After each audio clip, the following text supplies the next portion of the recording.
In this sequence, we're going to see how to use a hip extension through a spinny bridge out of a monkey crawl.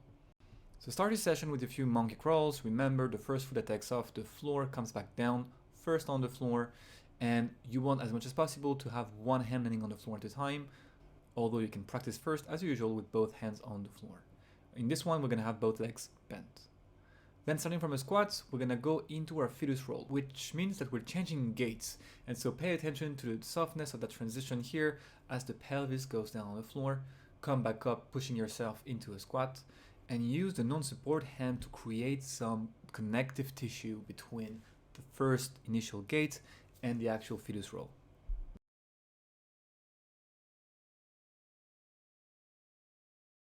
We are going to use a backslide to connect those two movements together.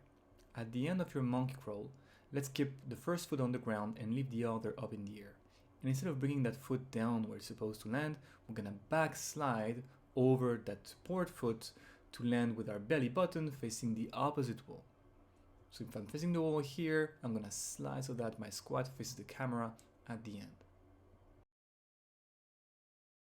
This transition can take a bit of time, but once you have it, you can straight away add it to a small monkey crawl. The smaller the monkey crawl, the easier this will be, and transition down all the way to your Foetus Roll.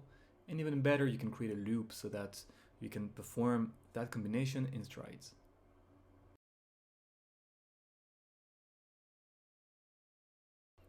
We're going to swap that squat for an actual spinny bridge. Practice that transition first, adding a spinny bridge back down into a squat, all the way through a Foetus Roll.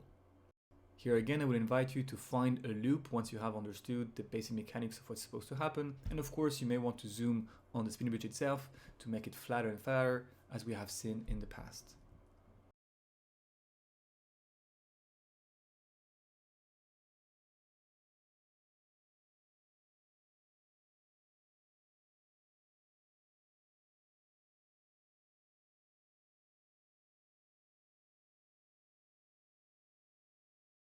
Finally, you want to bring all the elements together, and you want to pay attention to two main rules in terms of grammar. First, well, the rule of sugar. It's very easy to just drop that pelvis here as we land over the shoulder on the floor.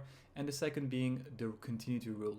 Continuity first in the way we backslide our way out of that monkey crawl, and then how we use that non-support hand into the Foetus Roll to create a smooth transition from one gait to the other.